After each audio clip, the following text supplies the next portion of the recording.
PC24RETV ਦੇ ਅੱਜ ਦੇ ਪ੍ਰੋਗਰਾਮ ਵਿੱਚ ਤੁਹਾਡਾ ਬਹੁਤ ਬਹੁਤ ਸਵਾਗਤ ਹੈ ਜੀ। ਮੈਂ ਤੁਹਾਡਾ ਹੋਸਟ ਫਾਲ ਚੀਮਾ। ਅਸੀਂ ਤੁਹਾਡੇ ਨਾਲ ਹੁਣ 1 ਘੰਟਾ ਕੁਝ ਰੋਚਕ ਜਾਣਕਾਰੀ ਪੇਸ਼ ਕਰਾਂਗੇ ਤੇ ਨਾਲ ਅਸੀਂ ਕੋਈ ਰੀਅਲ ਐਸਟੇਟ ਤੇ ਇਕਨੋਮੀ ਬਾਰੇ ਤੁਹਾਡੇ ਨਾਲ ਕੋਈ ਗੱਲਬਾਤ ਕਰਾਂਗੇ। ਤੁਹਾਡਾ ਕੋਈ ਸਵਾਲ ਜਵਾਬ ਹੋਏ ਸਾਡੇ ਨਾਲ, ਤੁਸੀਂ ਸਾਨੂੰ ਸਟੂਡੀਓ 'ਚ ਕਾਲ ਕਰ ਸਕਦੇ ਹੋ। ਸਾਡਾ ਫੋਨ ਨੰਬਰ 647-800-1518 ਹੈ ਜੀ।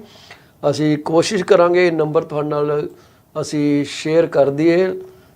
ਸਕਰੀਨ ਤੋਂ ਤੁਹਾਡੇ ਉੱਤੇ ਲਗਾ ਦਿੱਤਾ ਨੰਬਰ। ਅਸੀਂ ਵਿਲ ਸੂਨ ਰੀਓਰੀਐਂਟ ਦਾ ਲੋਕੇਸ਼ਨ, ਇਹਨੂੰ ਅਸੀਂ ਕਿੱਥੇ ਰੱਖਣਾ ਅਤੇ ਤੁਹਾਡੇ ਨਾਲ ਅਸੀਂ ਕੁਝ ਜ਼ਰੂਰੀ ਅਤੇ ਵਧੀਆ ਜਾਣਕਾਰੀ ਤੁਹਾਡੇ ਨਾਲ ਲੈ ਕੇ ਆਵਾਂਗੇ। ਸਭ ਤੋਂ ਇੰਪੋਰਟੈਂਟ ਗੱਲ ਅਸੀਂ ਅੱਜ ਕਰਾਂਗੇ ਕਿ ਕਿਹੜੀ ਨੇਸ਼ਨ ਜਿਹੜੀ ਆ ਮੋਸਟ ਕਰਪਟ ਆ ਅਤੇ ਕਿਹੜੀ ਨੇਸ਼ਨ ਜਿਹੜੀ ਆ ਲੀਸਟ ਕਰਪਟ ਆ, ਇਹਦਾ ਮਾਪਦੰਡ ਕੀ ਹੈਗਾ। ਉਹਦੇ ਨਾਲ ਹੀ ਅਸੀਂ ਕੁਛ ਜਿਹੜੀ ਰੀਅਲ ਐਸਟੇਟ ਦੇ ਉੱਤੇ ਖਬਰਾਂ ਸਾਡੀਆਂ ਕੋਲ ਹੈਗੀਆਂ ਨੇ ਉਹ ਤੁਹਾਡੇ ਨਾਲ ਸਾਂਝੀਆਂ ਕਰਾਂਗੇ, ਜਿਨ੍ਹਾਂ ਦੇ ਵਿੱਚੋਂ ਅਸੀਂ ਕੋਈ ਜਿਹੜੀ ਤੁਹਾਡੇ ਨਾਲ ਗੱਲਬਾਤ ਕਰਨੀ ਹੈ। ਸਾਡੇ ਸਾਹਮਣੇ ਅਸੀਂ ਲਿਸਟ ਬਣਾ ਕੇ ਰੱਖੀ ਹੈ। ਸਟੇਬਿਲਿਟੀ ਬਾਰੇ ਗੱਲ ਕਰਾਂਗੇ। ਇੰਡਸਟਰੀ ਦੇ ਵਿੱਚ ਜਿਹੜੀ ਸਟੇਬਿਲਿਟੀ ਹੈ ਰੀਅਲ ਐਸਟੇਟ 'ਚ, ਉਹਦਾ ਕੀ ਹਿਸਾਬ ਕਿਤਾਬ ਅੰਕਿਆ ਜਾ ਰਿਹਾ। ਹਾਊਸਿੰਗ ਅਫੋਰਡੇਬਿਲਿਟੀ ਜਿਹੜਾ ਉਹਦਾ ਕੀ ਹਿਸਾਬ ਦਾ ਚੱਲ ਰਿਹਾ, ਲੋਕਾਂ ਦੀ ਕੀ ਚੱਲ ਰਹੀ ਹੈ। ਜਿਹੜੇ ਕੁਝ ਟਾਵਰ ਪ੍ਰਪੋਜ਼ ਕੀਤੇ ਜਾ ਰਹੇ ਆ ਵਾਟਰਲੂ ਦੇ ਵਿੱਚ, ਉਹਦੇ ਬਾਰੇ ਗੱਲਬਾਤ ਤੁਹਾਡੇ ਨਾਲ ਕਰਾਂਗੇ। ਅਤੇ ਇੱਦਾਂ ਦੀ ਰੋਚਕ ਜਾਣਕਾਰੀ ਅਤੇ ਜ਼ਰੂਰੀ ਗੱਲਾਂ ਤੁਹਾਡੇ ਨਾਲ ਅਸੀਂ 1 ਘੰਟਾ ਕਰਾਂਗੇ। ਜੇ ਸਾਡੇ ਨਾਲ ਗੈਸਟ ਜੁੜੇ ਤਾਂ ਅਸੀਂ ਉਹਨਾਂ ਨੂੰ ਤੁਹਾਡੇ ਰੂਬਰੂ ਕਰਾਵਾਂਗੇ। ਅੱਜ ਸਰਬਜੀਤ ਨੇ ਆਉਣਾ ਸੀ ਪਰ ਉਹਨਾਂ ਦੀ ਤਬੀਅਤ ਪਤਾ ਲੱਗਿਆ ਠੀਕ ਨਹੀਂ ਆ ਸਕਦੇ। ਸੋ ਪ੍ਰੋਗਰਾਮ ਅੱਗੇ ਲੈ ਕੇ ਜਾਣ ਤੋਂ ਪਹਿਲਾਂ ਅਸੀਂ ਆਪਣੇ ਸਾਰੇ ਸਰੋਤਿਆਂ ਨੂੰ ਅਤੇ ਦਰਸ਼ਕਾਂ ਨੂੰ ਜਿਹੜੇ ਸਾਡਾ ਪ੍ਰੋਗਰਾਮ ਬੜੇ ਸ਼ਿੱਦਤ ਨਾਲ ਅਤੇ ਪਿਆਰ ਨਾਲ ਦੇਖਦੇ ਆ, ਉਹਨਾਂ ਦਾ ਅਸੀਂ ਲੱਖ ਲੱਖ ਸ਼ੁਕਰੀਆ ਅਦਾ ਕਰਨਾ ਚਾਹੁੰਦੇ ਹਾਂ। ਅਤੇ ਨਾਲ ਹੀ ਉਹਨਾਂ ਨੂੰ ਜੇ ਉਹਨਾਂ ਦਾ ਜਨਮ ਦਿਨ ਆ, ਸਾਲਗਿਰਾ, ਘਰ ਦੇ ਵਿੱਚ ਕੋਈ ਬੱਚੇ ਦਾ ਆਗਮਨ ਹੋਇਆ, ਆਪਣੇ ਘਰ ਦੀ ਕਲੋਜ਼ਿੰਗ ਕਰਵਾ ਚੁੱਕੇ ਆ, ਭਾਵੇਂ ਤੁਸੀਂ ਵੇਚਿਆ ਭਾਵੇਂ ਖਰੀਦਿਆ, ਇਹ ਦੋਨੇ ਹੀ ਬੜੇ ਅੱਜ ਕੱਲ੍ਹ ਇੰਪੋਰਟੈਂਟ ਗੱਲਾਂ ਹੋ ਗਈਆਂ ਜੀ, ਬੜੀਆਂ ਮੁਸ਼ਕਿਲ ਹੋ ਰਹੀਆਂ ਤੁਹਾਨੂੰ। ਅਸੀਂ ਉਹਦੇ ਕਰਕੇ ਅਤੇ ਨਾਲ ਹੀ ਜੇ ਤੁਸੀਂ ਆਪਣੀ ਆਮਦਨ ਨੂੰ ਇੱਕ ਢੁਕਵੀਂ ਇੰਸ਼ੋਰੈਂਸ ਪਾਲਿਸੀ ਲੈ ਕੇ ਸੁਰੱਖਿਅਤ ਕਰ ਲਿਆ, ਉਹਦੇ ਵਾਸਤੇ ਵੀ ਤੁਹਾਨੂੰ ਅਸੀਂ ਲੱਖ ਲੱਖ ਮੁਬਾਰਕਬਾਦ ਦਿੰਦੇ ਹਾਂ। ਪਰਮਾਤਮਾ ਤੁਹਾਨੂੰ ਇੱਦਾਂ ਹੀ ਖੁਸ਼ੀ ਖੇੜਾਂ ਦੇ ਵਿੱਚ ਲਿਪਤ ਰੱਖੇ ਅਤੇ ਤੁਸੀਂ ਤਰੱਕੀ ਦਰ ਤਰੱਕੀ ਕਰਦੇ ਰਹੋ। ਅਸੀਂ ਤੁਹਾਡੇ ਨਾਲ ਪਹਿਲਾਂ ਤਾਂ ਜਿਹੜੀ ਸਾਡੀ ਮੇਨ ਗੱਲ ਹੈਗੀ ਆ ਉਹ ਕਰਾਂਗੇ। ਉਹ ਜਿਹੜੀ ਗੱਲ ਸਾਡੀ ਹੈਗੀ ਆ ਉਹ ਇਹ ਹੈਗੀ ਆ ਕਿ ਡਿਸਓਨੈਸਟੀ ਜਿਹੜੀ ਹੈਗੀ ਆ ਜਾਂ ਕਰਪਸ਼ਨ ਜਿਹੜੀ ਹੈਗੀ ਆ ਉਹ ਕਿੱਦਾਂ ਮਾਪੀ ਜਾਂਦੀ ਹੈ ਅਤੇ ਕਿਹੜੀ ਨੇਸ਼ਨ ਜਿਹੜੀ ਹੈਗੀ ਆ ਉਹ ਅੱਜ ਦੀ ਡੇਟ ਦੇ ਵਿੱਚ ਹਾਈਟ 'ਤੇ ਆਈ। PC24RETV ਦੇ ਪ੍ਰੋਗਰਾਮ ਜਿਹੜੇ ਸੱਜਣ ਦੇਖ ਰਹੇ, ਅਸੀਂ ਇੱਕ ਵਾਰੀ ਫੇਰ ਉਹਨਾਂ ਦਾ ਸਵਾਗਤ ਕਰਦੇ ਹਾਂ ਆਪਣੇ ਪ੍ਰੋਗਰਾਮ ਦੇ ਵਿੱਚ। ਅਤੇ ਨਾਲ ਹੀ ਅਸੀਂ ਇੱਕ ਵਾਰੀ ਫੇਰ ਉਹਨਾਂ ਸਾਰੇ ਦਰਸ਼ਕਾਂ ਨੂੰ ਜਿਨ੍ਹਾਂ ਦੇ ਅੱਜ ਜਨਮ ਦਿਹਾੜੇ ਹੈ, ਸਾਲਗਿਰਾ ਮਨਾਈ ਜਾ ਰਹੀ ਹੈ, ਜਿਨ੍ਹਾਂ ਦੇ ਘਰ ਬੱਚੇ ਦਾ ਆਗਮਨ ਹੋਇਆ, ਜਿਨ੍ਹਾਂ ਨੇ ਆਪਣੇ ਘਰ ਦੀ ਕਲੋਜ਼ਿੰਗ ਕਰਾ ਲਿੱਤੀ ਹੈ, ਜਿਨ੍ਹਾਂ ਨੇ ਆਪਣੀ ਆਮਦਨ ਨੂੰ ਇੱਕ ਢੁਕਵੀਂ ਇੰਸ਼ੋਰੈਂਸ ਪਾਲਿਸੀ ਨਾਲ ਸੁਰੱਖਿਅਤ ਕਰ ਲਿਆ, ਉਹਨਾਂ ਸਾਰਿਆਂ ਨੂੰ ਅਸੀਂ ਕਰੋੜ ਕਰੋੜ ਮੁਬਾਰਕਬਾਦ ਦੇਣੀ ਚਾਹਾਂਗੇ। ਸਾਡਾ ਸਾਰਾ ਹੀ ਅਦਾਰਾ PC24RETV ਦਾ ਤੁਹਾਡਾ ਸ਼ੁਕਰਗੁਜ਼ਾਰ ਹੈ ਅਤੇ ਤੁਹਾਡੀ ਖੁਸ਼ੀ ਦੇ ਵਿੱਚ ਸ਼ਾਮਲ ਹੈ। ਸੋ ਕਰਪਸ਼ਨ ਜਿਹੜੀ ਹੈ ਤੁਹਾਨੂੰ ਪਤਾ ਹੈ, ਇਹ ਜਿੱਥੇ ਜਿੱਥੇ ਇਨਸਾਨੀ ਫਿਤਰਤ ਹੈਗੀ ਆ ਉੱਥੇ ਉੱਥੇ ਹੈਗੀ ਆ, ਪਰ ਇਹਦੇ 'ਚ ਐਕਸੈਪਸ਼ਨਸ ਵੀ ਹੈਗੀ, ਕਿਉਂਕਿ ਇਹਦਾ ਜਿਹੜਾ ਲੈਵਲ ਆ ਉਹ ਕਿਤੇ ਘੱਟ ਆ ਕਿਤੇ ਵੱਧ ਹੈ। ਹੁਣ ਜਿੱਥੇ ਲੈਵਲ ਘੱਟ ਆ ਅਸੀਂ ਕਹਿੰਦੇ ਯਾਰ ਨੇਸ਼ਨ ਬੜੀ ਵਧੀਆ, ਜਿੱਥੇ ਬਹੁਤ ਜ਼ਿਆਦਾ ਉੱਥੇ ਤੁਸੀਂ ਜਾਣਦੇ ਹੋਏ ਵੀ ਡਰਦੇ ਹੋ। ਇਹ ਵੀ ਨਹੀਂ ਪਤਾ ਹੁੰਦਾ ਕਿ ਜੇ ਅਸੀਂ ਇੱਥੇ ਪੈਸੇ ਦੇ ਵੀ ਦਈਏ ਜਾਂ ਜੋ ਵੀ ਸਾਡੇ ਤੋਂ ਮੰਗਿਆ ਜਾ ਰਿਹਾ ਉਹਦੇ ਨਾਲ ਦੇ ਵੀ ਦਈਏ ਤਾਂ ਕੀ ਅਸੀਂ ਉਸ ਤੋਂ ਬਾਅਦ ਉਹ ਸਰਵਿਸ ਲੈ ਸਕਦੇ ਹਾਂ ਕਿ ਨਹੀਂ ਲੈ ਸਕਦੇ। ਸੋ ਇੱਕ ਮਾਪਦੰਡ ਕ੍ਰੀਏਟ ਕੀਤਾ ਗਿਆ, ਇੱਕ ਵੈਬਸਾਈਟ ਹੈ ਜੀ transparency.org। ਸੋ ਇਹ ਜਿਹੜਾ ਵੈਬਸਾਈਟ ਆ ਇਹਦੇ ਹਵਾਲੇ ਨਾਲ ਅਸੀਂ ਗੱਲਬਾਤ ਤੁਹਾਡੇ ਨਾਲ ਕਰਾਂਗੇ। transparency.org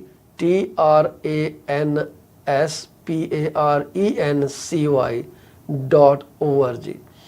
ਇਹਨੇ ਕੀ ਕੀਤਾ ਕਿ ਇਹਨੇ ਇੱਕ ਮਾਪਦੰਡ ਖੜਾ ਕਰ ਦਿੱਤਾ ਜਿਹਨੂੰ ਕਹਿੰਦੇ ਆ CPI। ਹੁਣ CPI 'ਤੇ ਆਪਾਂ ਰੋਜ਼ ਹੀ ਗੱਲ ਕਰਦੇ ਹਾਂ, ਜਿਹੜੀ ਕਿ ਸਾਡੇ ਇਨਫਲੇਸ਼ਨ ਦੇ ਨਾਲ connected consumer price index CPI, ਕਿੰਨੀ ਮਹਿੰਗਾਈ ਉੱਪਰ ਚਲੇਗੀ, ਕਿੰਨੀ ਥੱਲੇ ਆਏਗੀ, ਇਹ ਸਾਰਾ ਜਿਹੜਾ CPI ਦਾ ਡੇਟਾ ਸਾਨੂੰ ਦੱਸਦਾ। ਪਰ CPI ਡੇਟਾ ਜਿਹੜਾ ਇਹ transparency.org ਨੇ ਕੱਢਿਆ, ਉਹਦਾ ਮਤਲਬ ਹੈਗਾ, ਜੀ ਹਾਂ ਤੁਹਾਡੇ ਮਤਲਬ ਕੰਨ ਖੜੇ ਹੋ ਜਾਣੇ ਚਾਹੀਦੇ ਆ, ਉਹਦਾ ਮਤਲਬ ਹੈਗਾ ਜੀ corruption perception index, CPI. So corruption perception index, it uses expert assessments and surveys to rank nations based upon their perceived level of corruption. How a common man feels about normal day-to-day items, कि कितना वो कर दे, कि ਉਹਦਾ ਹਿਸਾਬ ਹੈ। So it was launched somewhere in 1995.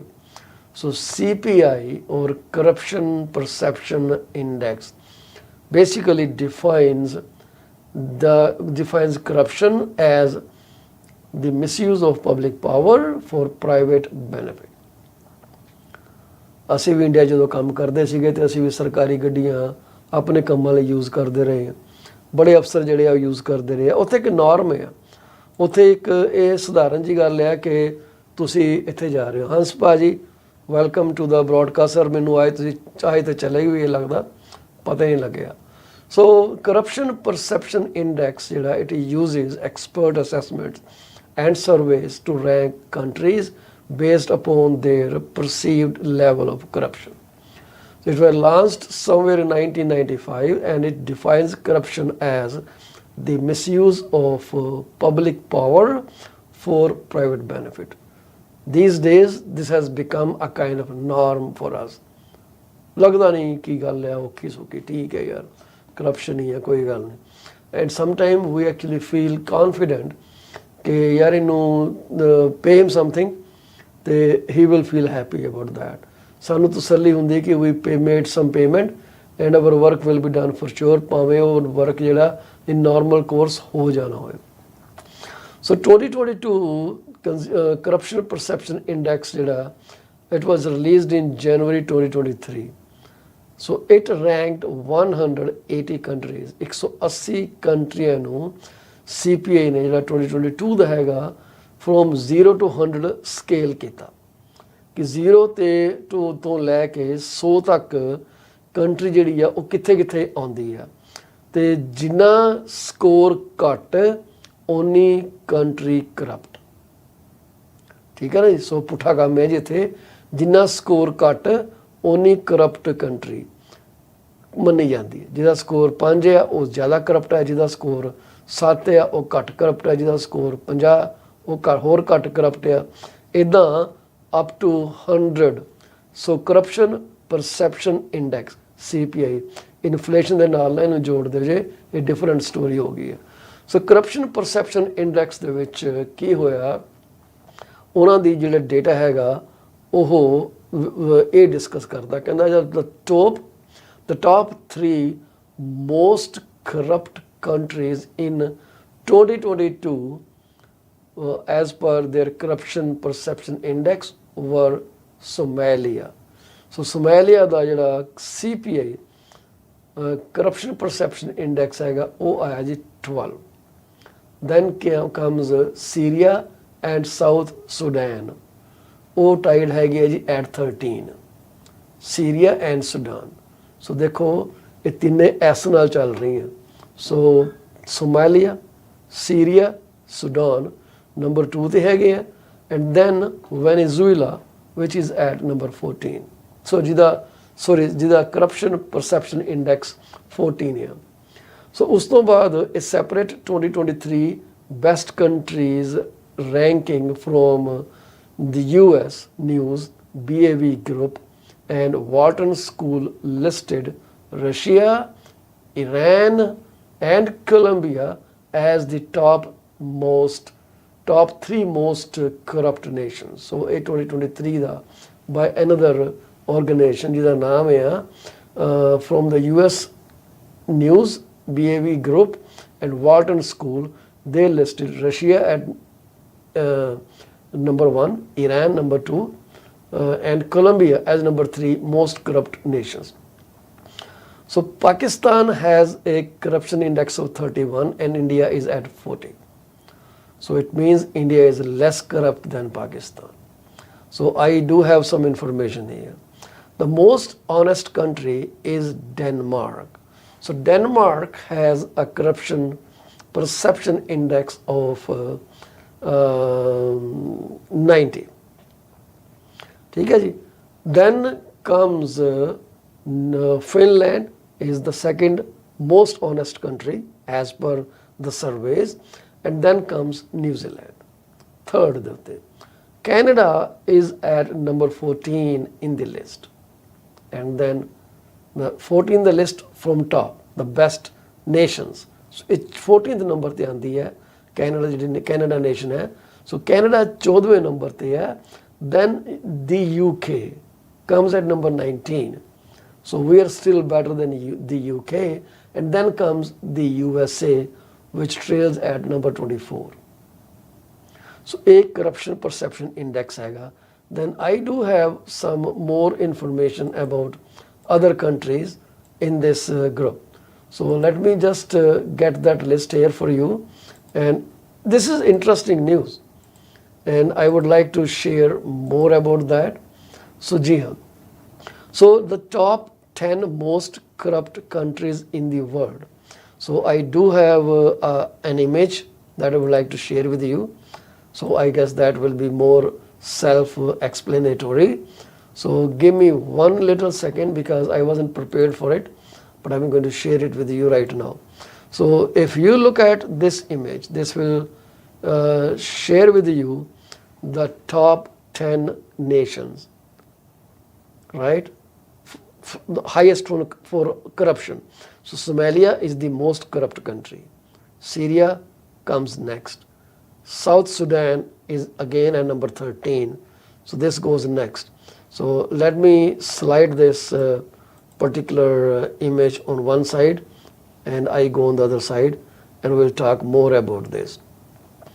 So if you are looking at this graphic at the moment, so this is what you have to look at. So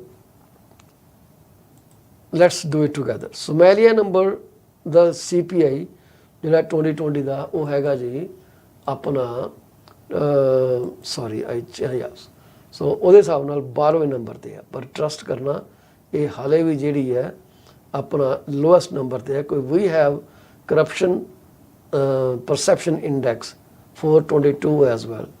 So 22 ਦੇ ਉੱਤੇ, well, Somalia was beaten by no other countries, just Somalia, again at number 12. Then comes South Sudan. In 2022 the score is 12, and Syria, the score, not consumer, it is the corruption perception index is 14. ਸੋ 2014 ਦੇ ਵਿੱਚ India ਦਾ ਜਿਹੜਾ score ਸੀਗਾ ਉਹ 40 ਸੀ. 2022 ਦੇ ਵਿੱਚ ਵੀ, 21 ਦੇ ਵਿੱਚ ਵੀ ਤੇ 20 ਦੇ ਵਿੱਚ ਵੀ it didn't change at all, same ਦਾ ਸੇਮ ਰਿਹਾ. ਸੋ ਜਿਹੜੀ ਟਾਪ ਮੋਸਟ ਕੰਟਰੀ ਹੈਗੀ ਆ, I already shared with you, and that still stays Denmark. Denmark ਦਾ ਥੋੜ੍ਹਾ ਸਕੋਰ ਘਟਿਆ 2022 ਦੇ ਵਿੱਚ, from 90 it came down to 88. Finland also dropped slightly by 2 percent points. So corruption index ਜਿਹੜਾ ਹੈਗਾ 85 ਸੀਗਾ. So the top 5 nations you have on your screen, ਉਹ screen ਜਿਹੜੀ ਹੈ 2020 ਦੀ ਹੈ, ਪਰ ਇਸ ਵਕਤ ਜਿਹੜੀ ਹੈਗੀ ਆ I think the same as of now as well. Denmark, the best country. Finland, again the best.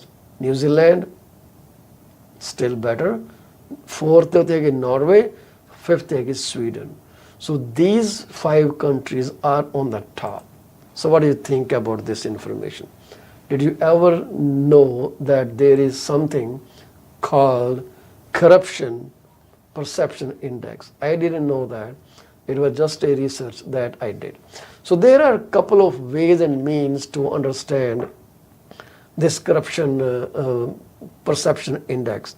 I did some research on that and what it says, those methods, and it is really interesting to note. One is CPI that we just spoke about, and another is Global Integrity Index, GII. This index assesses the systems in place to prevent corruption and promote integrity in various countries, focusing on anti-corruption mechanisms, government transparency and accountability. Then there is one World Justice Project, WJP, Rule of Law Index. So WJP Rule of Law Index measures how the rule of law is experienced and perceived by the general public worldwide. It covers factors such as constraints on government powers, absence of corruption, open government, and regulatory enforcement. And the last, number 4th, is Edelman Trust Barometer. While not focused solely on dishonesty, this annual survey measures the public's trust in 4 institutions: government, business, media, and NGOs. So trust levels can reflect perceptions of integrity and honesty within those institutions. So 4 measures to determine dishonesty at different levels. Number 1 was CPI, Corruption Perception Index, Global Integrity Index, World Justice Project, Rule of Law Index, Edelman Trust Barometer, ਜਿਹੜਾ ਕਿ 4 major institution study ਕਰਦਾ ਹੈ. So how did you like the information? I would love to hear your comments on this. So tell me, is this data useful to you or not? So second ਜਿਹੜੀ ਅਸੀਂ ਤੁਹਾਡੇ ਨਾਲ ਗੱਲਬਾਤ ਕਰਨੀ ਚਾਹਾਂਗੇ ਉਹ ਕਰਨੀ ਚਾਹਾਂਗੇ ਜਿਹੜੀ ਕਿ ਅੱਜ ਕੱਲ੍ਹ ਬੜੀ ਗਰਮੀ ਫੜੀ ਹੋਈ ਹੈ ਜਿਹਨੇ ਬਰੈਂਪਟਨ ਦੇ ਵਿੱਚ, and it is called residential rental licensing pilot project, ward number 1, 3, 4, 5 and 7 ਜਿੱਥੇ ਇਹ ਅਪਲਾਈ ਕੀਤਾ ਗਿਆ। ਸੋ ਇਹਨਾਂ ਸਾਰੇ ਵਾਰਡਾਂ ਦੇ ਵਿੱਚ ਇਹਦੀ ਕੀ ਸਿਚੁਏਸ਼ਨ ਹੈਗੀ ਆ ਉਹਦੇ ਬਾਰੇ ਅਸੀਂ ਤੁਹਾਡੇ ਨਾਲ ਗੱਲ ਕਰਾਂਗੇ। ਜੀ ਹਾਂ, ਤੁਸੀਂ ਸਕਰੀਨ ਤੇ ਜੋ ਦੇਖ ਰਹੇ ਹੋ ਇਹ ਡਿਸਕਲੇਮਰ ਹੈ। We try to be very accurate and we trust the data is from very reliable sources, but we do not give any warranty or representation to accuracy at all. So do not base any opinion based on our information. So please make sure you carry out on your due diligence. So there are so many ways to find the corruption, but anyways, let's move forward. And the next thing that we want to talk about is residential rental licensing pilot program, ਜਿਹੜਾ ਕਿ ਸ਼ੁਰੂ ਕੀਤਾ ਗਿਆ Brampton ਦੇ ਵਿੱਚ in order to handle so many complaints coming in from people living in the neighborhood of those houses which have been rented out against the zoning bylaws. If the house is owned as single family, but some people have changed it to multi-residential or rooming houses, not only those are illegal, they are imminent threat to the neighborhood as well. If they are semi houses, they are in violation of fire codes, building codes, and whatnot. If they catch fire, adjacent homes are going to be damaged as well. Some innocent people may get punished for no fault of their own. Why? Because some homeowner or landlord was dishonest. We just talked about dishonesty because they did not spend money to make sure the building is zoned properly, and they get an exemption from the city that we want to convert our single family into a rooming house. And they did not get any electrical safety authority inspection, and the result is the house does not comply with fire code, does not comply with building code, does not comply with electrical safety authority code, and then we are sitting on a time bomb. So if city wants to implement some enforcement that can get them acts before any of such unfortunate incidences happen, what is wrong in that? Well, I think it should be implemented. But again, my statement will be taken against so many other people. So I will be cautious. The profession I am in, I don't want to antagonize or annoy any other people. So basically, there are people, and even those people who were protesting will understand that what I'm saying is correct. They may agree or disagree. But it is really important that properties were zoned for a reason. ਮੈਨੂੰ ਪੂਰਾ ਪਤਾ ਹੈ ਕਿ the rates are too high, the carrying cost is too difficult. I get all that. But what is law, right? And now people are asking to be educated about the law. And isn't zoning bylaw available everywhere? Whenever someone wants to buy an investment property, isn't it my job to understand what they want to do with the investment?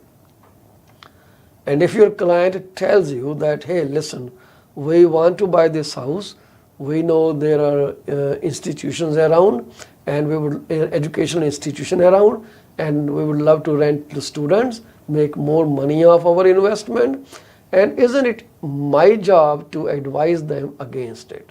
Saying, Mr. Buyer, I appreciate you telling me that, but this is the zoning at the moment. And if you do anything to the property, it will be conceived as zoning bylaw violation. You may be ticketed, or you may end up compromising the safety and security on life and content of the inhabitants. So what's wrong in that? Can we not do it? Rather, we just turn a blind eye to that situation, and I'm not saying everyone does it, but a few definitely do it. There are always those professionals in any industry who will not focus on any other thing other than their own money. That's okay. It happens.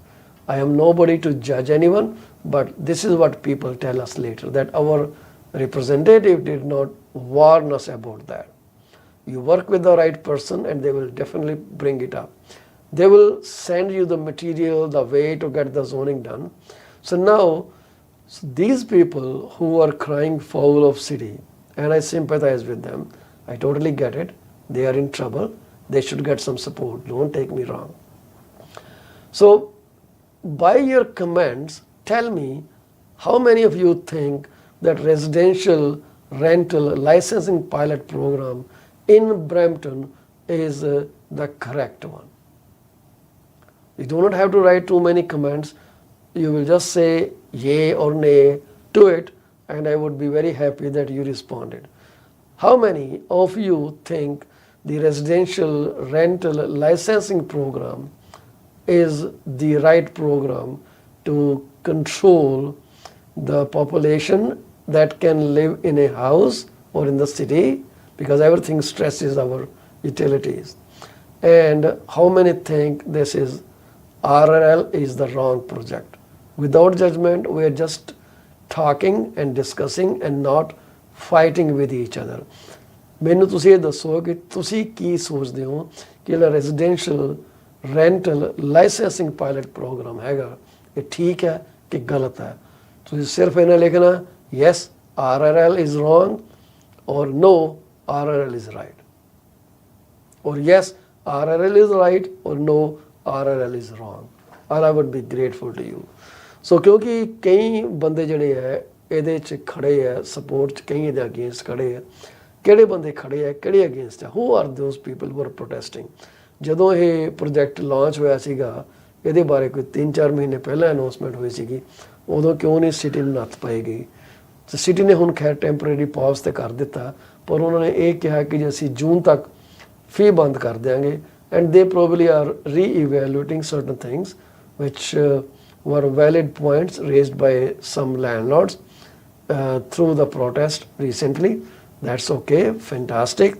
So I wish everything works in a way that makes neighborhood happy and there are no nuisances in the neighborhood. Noise is the biggest problem when you do not educate your tenants properly. And some people I have seen, they put clauses in where it says the tenant agrees to respect the neighborhood. Yes, I know it's respect, not a binding line. But when you say respect, at least when you sign on the document, you undertake that yes, I will be considerate of neighborhoods. Simple. So when you do that, and trust me, it makes everyone happy.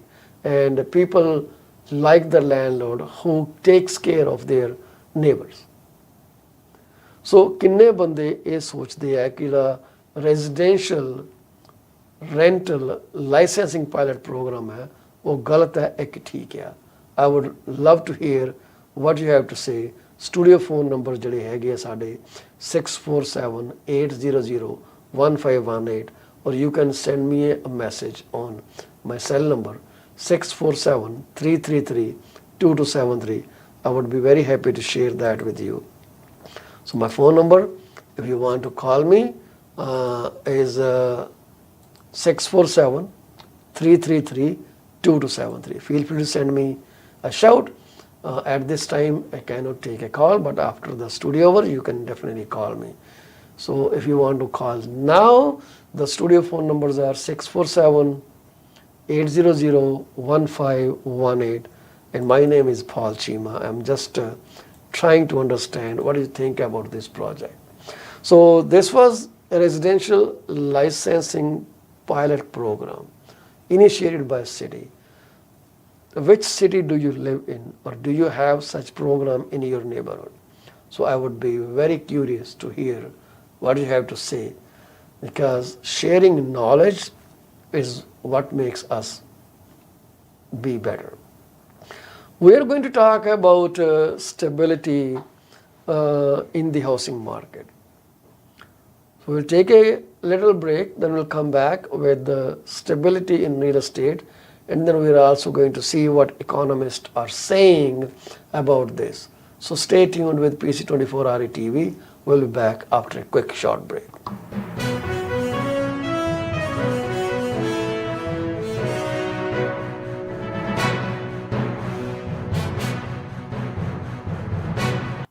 Are you thinking of selling your home? You are covered. From my experience of 14 plus years in the real estate industry, this is what I have come to know. There are three major concerns that any home seller would want their realtor to answer. Number one, how much is their home worth? Number two, how long will it take to sell their house? And number three, what will the agent do to make it sell? I have answers to all these questions. To schedule your one-on-one appointment, call me at 647-424-0358. Once again, Paul Chima, broker with Remax Prime Properties. My phone number to call is 647-424-0358. Call me now and get moving. Are you thinking of a career change or adding another one to your portfolio? Well, you are thinking right. Call Sarabjit Luddar at 416-879-3039 from Beyond Care Insurance Solutions. She also deals in life, long-term, travel, critical illness, disability insurance. Give her a call today at 416-879-3039. This is what we can tell you. She will always give you the right advice and help you find out if being an insurance advisor is your piece of cake. Are you looking for a reliable legal office that can handle your closing in the most effective manner? If yes, please get in touch with Rakesh Joshi at 416-213-8600. Joshi Law Office provides all the legal advices about real estate law, business law, immigration laws, notarization and affidavits, wills and trust. Give them a call today. ਜੇ ਤੁਸੀਂ British Columbia ਵਿੱਚ ਕੋਈ property ਖਰੀਦਣੀ ਜਾਂ ਵੇਚਣੀ ਹੋਵੇ ਤਾਂ ਅੱਜ ਹੀ ਇੱਕ ਭਰੋਸੇਯੋਗ ਨਾਮ ਅੰਮ੍ਰਿਤਪਾਲ ਸੁਰਾ ਨੂੰ 778-999-1533 1531 ਤੇ ਸੰਪਰਕ ਕਰੋ। ਉਹ ਐਬਟਸਫੋਰਡ, ਸਰੀ, ਕੋਕਿਟਲਮ, ਰਿਚਮੰਡ ਜਾਂ ਹੋਰ ਲਾਗ ਦੇ ਸ਼ਹਿਰਾਂ ਵਿੱਚ ਸੇਵਾਵਾਂ ਪ੍ਰਦਾਨ ਕਰਦੇ ਹਨ। ਇੱਕੋ ਇੱਕ ਭਰੋਸੇਯੋਗ ਨਾਮ Amritpal ਸੁਰਾ 7789991531। Are you thinking of selling your home? You are covered. From my experience of 14 plus years in the real estate industry, this is what I have come to know. There are three major concerns that any home seller would want their realtor to answer. Number one, how much is their home worth? Number two, how long will it take to sell their house? And number three, what will the agent do to make it sell? I have answers to all these questions. To schedule your one-on-one appointment, call me at 647-424-0358. Once again, Paul Chima, broker with Remax Prime Properties. My phone number to call is 647-424-0358. Call me now and get moving. Are you thinking of a career change or adding another one to your portfolio? Well, you are thinking right. Call Sarabjit Luddar at 416-879-3039 from Beyond Care Insurance Solutions. She also deals in life, long-term, travel, critical illness, disability insurance. Give her a call today at 416-879-3039. This is what we can tell you. She will always give you the right advice and help you find out if being an insurance advisor is your piece of cake. Are you looking for a reliable legal office that can handle your closing in the most effective manner? If yes, please get in touch with Rakesh Joshi at 416-213-8600. Joshi Law Office provides all the legal advices about real estate law, business law, immigration laws, notarization and affidavits, wills and trust. Give them a call today.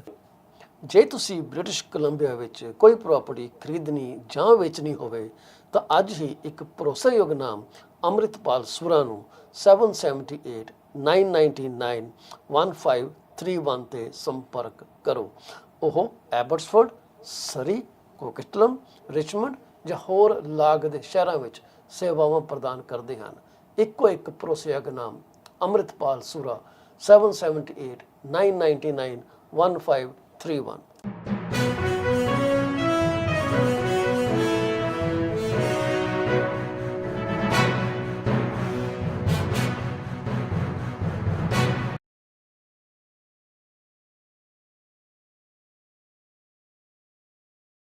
PC24 RTV ਤੁਹਾਡਾ ਮੁੜ ਤੋਂ ਸਵਾਗਤ ਹੈ ਜੀ। ਬਹੁਤ ਬਹੁਤ ਸ਼ੁਕਰੀਆ ਤੁਹਾਡਾ ਇੰਤਜ਼ਾਰ ਕਰਨ ਦਾ। ਤੇ ਅਸੀਂ ਗੱਲਾਂ ਕਰਕੇ ਹਟੇ ਹਾਂ ਕਰਪਸ਼ਨ ਪਰਸੈਪਸ਼ਨ ਇੰਡੈਕਸ ਦਾ, ਕਿਹੜੇ ਕੰਟਰੀ ਜਿਹੜੇ ਬਹੁਤ ਡਿਸਓਨੈਸਟ ਹੈਗੇ ਆ।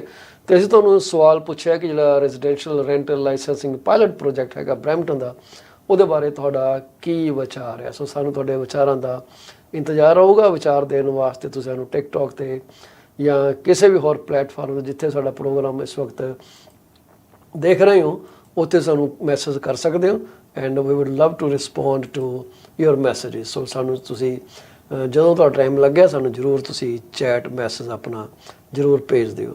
ਅਸੀਂ ਗੱਲਬਾਤ ਕਰਦੇ ਹਾਂ ਰੀਅਲ ਸਟੇਟ ਦੀ। ਹਮੇਸ਼ਾ ਦੀ ਤਰ੍ਹਾਂ ਅਸੀਂ ਤੁਹਾਡੇ ਨਾਲ ਕੁਛ ਡੇਟਾ ਸ਼ੇਅਰ ਕਰਦੇ ਹਾਂ ਆਪਣਾ ਦੋ ਬੋਰਡ ਦੇ ਹਵਾਲੇ, ਇੱਕ ਇਟਸੋ ਸਿਸਟਮ ਦਾ ਤੇ ਇੱਕ Toronto regional real estate board ਦਾ ਡੇਟਾ ਤੁਹਾਡੇ ਨਾਲ ਅਸੀਂ ਹਮੇਸ਼ਾ ਸਾਂਝਾ ਕਰਦੇ ਹਾਂ। ਤੇ ਅੱਜ ਅਸੀਂ ਤੁਹਾਡੇ ਨਾਲ ਜਿਹੜਾ ਡੇਟਾ ਸਾਂਝਾ ਕਰਨਾ ਚਾਹਾਂਗੇ ਉਹ ਫਿਰ ਇਹਨਾਂ ਦੋਨਾਂ ਬੋਰਡਾਂ ਦਾ ਹੈਗਾ। ਸੋ ਅਸੀਂ ਇੱਕ ਕੁਇਕ ਮਿੰਟ ਲਵਾਂਗੇ ਤੁਹਾਡੇ ਨਾਲ ਇਹ ਡੇਟਾ ਸਾਂਝਾ ਕਰਨ ਵਾਸਤੇ। ਸਾਡੀ ਸਕਰੀਨ 'ਤੇ ਜੋ ਤੁਸੀਂ ਇਸ ਵਕਤ ਦੇਖ ਰਹੇ ਹੋ ਇਹ ਇਸ ਵਕਤ ਆਪਣਾ Toronto regional real estate board ਦਾ ਡੇਟਾ ਹੈਗਾ। ਇਹਦੇ ਹਿਸਾਬ ਨਾਲ ਜੇ ਤੁਸੀਂ ਨਜ਼ਰ ਮਾਰੋਗੇ ਤੇ ਅੱਜ ਇਸ ਵਕਤ 5 ਮਿੰਟ ਪਹਿਲਾਂ ਯਾਨੀ ਕਿ 7:02 ਤੱਕ ਜਿਹੜਾ ਮਾਰਕੀਟ ਜਿਹੜੀ ਚੱਲੀ ਹੈ Toronto regional real estate board ਦੇ ਅੰਡਰ ਜਿਹੜੇ ਗ੍ਰੇਟਰ ਟੋਰਾਂਟੋ ਏਰੀਆ ਆ ਜਾਂਦਾ, ਉਸ ਤੋਂ ਇਲਾਵਾ ਕੁਛ ਹੋਰ ਨੇੜੇ ਤੇੜੇ ਦੇ ਬੋਰਡ ਵੀ ਇਹਦੇ 'ਚ ਆ ਜਾਂਦੇ ਆ। ਮੇਰਾ 3-4 ਕੁ ਹੈਗੇ board Toronto regional real estate board ਤੋਂ ਇਲਾਵਾ ਜਿਹੜੇ ਇਹਦੇ ਅੰਡਰ ਕਵਰ ਹੁੰਦੇ ਆ। ਸੋ ਉਹਦੇ ਹਿਸਾਬ ਨਾਲ ਨਵੇਂ ਲਿਸਟਿੰਗਾਂ ਜਿਹੜੇ ਨੇ 361 ਆਈਆਂ ਨੇ ਮਾਰਕੀਟ ਤੇ 57 ਮਕਾਨਾਂ ਦੀਆਂ ਕੀਮਤਾਂ ਦੇ ਵਿੱਚ ਪ੍ਰਾਈਸ ਘਟਿਆ ਤੇ ਉੱਥੇ ਹੀ 15 ਮਕਾਨ ਉਹ ਨੇ ਜਿਨ੍ਹਾਂ ਨੇ ਆਪਣੇ ਕੀਮਤਾਂ ਦਾ ਜਿਹੜਾ ਕੀਮਤਾਂ ਵਧਾ ਦਿੱਤੀਆਂ, ਉਹਨਾਂ ਨੇ ਆਪਣੀਆਂ ਕੀਮਤਾਂ ਉੱਪਰ ਚੱਕ ਦਿੱਤੀਆਂ ਤੇ 150 ਮਕਾਨ ਜਿਹੜੇ ਆ ਅੱਜ 7 ਵਜੇ ਤੱਕ ਵਿਕ ਗਏ ਆ ਕੰਡੀਸ਼ਨਲ। ਮਤਲਬ ਹੈ ਕਿ ਇੱਥੇ ਫਾਈਨੈਂਸ ਦੀ ਇੰਸਪੈਕਸ਼ਨ ਦੀ ਜਾਂ ਹੋਰ ਵੀ ਜੋ ਲੱਤੀ ਫੱਤੀ ਕਲੌਜ਼ ਹੈਗੀ ਆ ਉਹ ਲੱਗ ਚੁੱਕੀ ਆ। ਉਹਦੇ ਬਾਅਦ ਆਪਾਂ ਗੱਲ ਕਰੀਏ ਜੀ ਮਕਾਨ ਜਿਹੜੇ ਵਿਕ ਗਏ ਆ, ਪੱਕੇ ਵਿਕ ਗਏ ਆ, ਮਤਲਬ ਕੋਈ ਕੰਡੀਸ਼ਨ ਨਹੀਂ ਹੈਗੀ ਉਹਨਾਂ ਉੱਤੇ, ਸਿਰਫ ਵਕੀਲ ਦੀ ਵੇਟ ਕੀਤੀ ਜਾ ਰਹੀ ਹੈ ਕਿ ਕਦੋਂ ਸੈਲਰ ਨੂੰ ਪੈਸੇ ਮਿਲਣਗੇ ਤੇ ਬਾਇਰ ਨੂੰ ਚਾਬੀਆਂ ਟ੍ਰਾਂਸਫਰ ਹੋਣਗੀਆਂ। ਮਤਲਬ ਕਿ ਲੈਂਡ ਰਜਿਸਟਰ ਦੇ ਵਿੱਚ ਜਿਹੜੀ ਉਹਦੀ ਮਲਕੀਤੀ ਆ, ਓਨਰਸ਼ਿਪ ਆ, ਉਹ ਸ਼ਿਫਟ ਹੋ ਜਾਏਗੀ। ਉਸ ਤੋਂ ਇਲਾਵਾ 35 ਮਕਾਨ ਜਿਹੜੇ ਆ ਉਹ ਮਾਰਕੀਟ ਤਾਂ ਲੱਗੇ ਆ ਪਰ ਸ਼ੋਇੰਗ ਜਿਹੜੀ ਆ ਉਹਦੀ ਬੰਦ ਕਰ ਦਿੱਤੀ ਗਈ ਆ। ਕਈ ਕਾਰਨ ਇਹਦੇ ਹੋ ਸਕਦੇ ਆ, ਜਿਹਦੇ 'ਚ ਕਿ ਕੋਈ ਰਿਪੇਅਰ ਹੋ ਸਕਦੀ ਮਕਾਨ ਦੀ, ਕੋਈ ਸੈਲਰ ਦੇ ਮਾਈਂਡਸੈਟ 'ਚ ਕੋਈ ਚੇਂਜ ਹੋ ਸਕਦਾ, ਕੋਈ ਫੀਡਬੈਕ ਆਈ ਹੈ ਉਹਦੇ ਕਰਕੇ ਕੁਝ ਕੰਮ ਕਰਾ ਰਹੇ ਆ ਤੇ ਕੋਈ 29 ਮਕਾਨ ਜਿਹੜੇ ਆ ਉਹ ਮਾਰਕੀਟ 'ਚੋਂ ਬਾਹਰ ਨਿਕਲ ਗਿਆ, ਨਹੀਂ ਵਿਕ ਸਕੇ। ਇਹ Toronto regional real estate board ਦਾ ਡੇਟਾ ਤੁਹਾਡੇ ਅੱਗੇ ਅਸੀਂ ਰੂਬਰੂ ਕੀਤਾ। ਉਸ ਤੋਂ ਬਾਅਦ ਜਿਹੜਾ ਦੂਜਾ ਡੇਟਾ ਅਸੀਂ ਤੁਹਾਡੇ ਅੱਗੇ ਲੈ ਕੇ ਆਵਾਂਗੇ ਜੀ, ਉਹ ਹੈਗਾ ਆਪਣਾ information technical systems of Ontario. ਇਹਦੇ ਅੰਡਰ 19 ਐਸੋਸੀਏਸ਼ਨ/ਰੀਅਲ ਸਟੇਟ ਬੋਰਡਸ ਆਉਂਦੇ ਆ। ਇਹਦੇ ਹਿਸਾਬ ਨਾਲ ਜੇ ਦੇਖਾਂਗੇ ਆਪਾਂ ਤੇ 275 ਮਕਾਨ ਜਿਹੜੇ ਆ ਆਏ ਆ ਮਾਰਕੀਟ। ਦੇਖੋ ਕਿ Toronto regional real estate board ਦੇ ਵਿੱਚ 361 ਸੀਗੇ ਤੇ ਇਹਦੇ ਵਿੱਚ ਜਿਹੜੇ ਆਏ ਆ ਸਾਡੇ ਕੋਲ 275 ਆਏ ਆ। 29 ਮਕਾਨ ਜਿਹੜੇ ਆ ਉਹ ਵਾਪਸ ਆ ਗਏ। ਇਹਨਾਂ 'ਚੋਂ ਮਕਾਨ ਨੇ ਜਿਹੜੇ ਵਿਕ ਚੁੱਕੇ ਸੀਗੇ, ਅੱਗੇ ਨਹੀਂ ਮੂਵ ਕੀਤੇ, ਕੰਡੀਸ਼ਨਾਂ ਪੂਰੀਆਂ ਨਹੀਂ ਹੋਈਆਂ, ਵਾਪਸ ਆ ਗਏ। ਕੁਝ ਸਸਪੈਂਡ ਸੀਗੇ, ਉਹ ਵਾਪਸ ਆ ਗਏ। ਸੋ ਇਦਾਂ ਦਾ ਡੇਟਾ ਇਹਦੇ 'ਚ ਹੈਗਾ। 29 ਮਕਾਨ ਮੁੜ ਕੇ ਆਇਆ ਵਾਪਸ ਤੇ 157 ਮਕਾਨ ਵਿਕ ਗਏ ਆ ਪਰ ਸ਼ਰਤਾਂ ਉਹਨਾਂ 'ਤੇ ਲਾਗੂ ਨੇ, ਉਹ ਮੁੱਕਣਗੀਆਂ ਫਿਰ ਇਹ ਆਪਣਾ ਪੈਂਡਿੰਗ ਦੇ ਵਿੱਚ ਜਾਣਗੇ ਤੇ ਪੈਂਡਿੰਗ ਦੇ ਵਿੱਚ ਇਸ ਵਕਤ 154 ਮਕਾਨ ਬੈਠੇ ਆ। ਪੈਂਡਿੰਗ ਜਾਂ ਸੋਲਡ ਇੱਕੋ ਗੱਲ ਆ। ਸੋ ਇਹਦੇ 154 ਮਕਾਨ ਜਿਹੜੇ ਵਿਕੇ ਹੋਏ ਆ ਉਹਨਾਂ ਦਾ ਇੰਤਜ਼ਾਰ ਕੀਤਾ ਜਾ ਰਿਹਾ ਕਿ ਇਹ ਜਿਹੜੀ ਮਲਕੀਤੀ ਆ, ਓਨਰਸ਼ਿਪ ਆ, ਇਹ ਕਦੋਂ ਬਦਲੇਗੀ।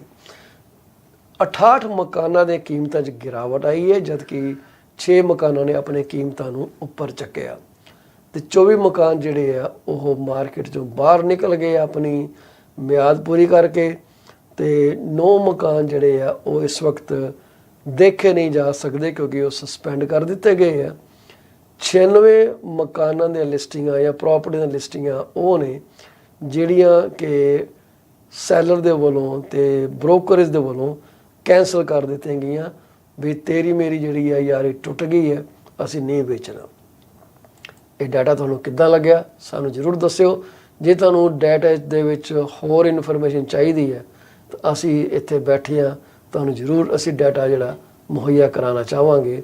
ਜਦੋਂ ਸਾਨੂੰ ਮਤਲਬ ਨੈਕਸਟ ਬ੍ਰੌਡਕਾਸਟ ਵਿੱਚ ਟਾਈਮ ਲੱਗਿਆ 100% ਤੁਹਾਡੇ ਨਾਲ ਅਸੀਂ ਸ਼ੇਅਰ ਕਰਾਂਗੇ। ਸੋ ਅੱਗੇ ਵਧਦੇ ਹਾਂ ਆਪਣਾ ਪ੍ਰੋਗਰਾਮ ਦੇ ਵਿੱਚ ਰੀਅਲ ਸਟੇਟ ਤੇ ਮੌਰਗੇਜ ਨਿਊਜ਼ ਦੀ ਤੁਹਾਡੇ ਨਾਲ ਥੋੜ੍ਹੀ ਬਹੁਤੀ ਅਸੀਂ ਗੱਲਬਾਤ ਕਰਨੀ ਚਾਹਾਂਗੇ, ਜਿਹਦੇ 'ਚ ਕਿ ਅਸੀਂ ਮੋਟੀ ਗੱਲ ਇਹ ਕਰਾਂਗੇ ਕਿ ਜਿਹੜਾ ਰੀਅਲ ਸਟੇਟ ਦੇ ਵਿੱਚ ਉਮੀਦ ਕੀਤੀ ਜਾ ਰਹੀ ਹੈ ਕਿ ਜਿਹੜੀ ਸਟੇਬਿਲਿਟੀ ਹੈ ਉਹ ਮੁੜ ਆਉਗੀ ਵਾਪਸ। ਸਟੇਬਿਲਿਟੀ ਤੁਹਾਨੂੰ ਪਤਾ ਹੈ ਕਿ ਸਾਨੂੰ ਇਸ ਵਕਤ ਚਾਹੀਦੀ ਹੈ। ਸਟੇਬਿਲਿਟੀ ਨਾ ਹੋਣ ਕਰਕੇ ਸੈਲਰ ਤੇ ਬਾਇਰ ਸਾਰੇ ਕਨਫਿਊਜ਼ ਹੋਏ ਫਿਰਦੇ ਆ ਕਿ ਭਾਈ ਮਾਰਕੀਟ ਦਾ ਹੋ ਕੀ ਰਿਹਾ।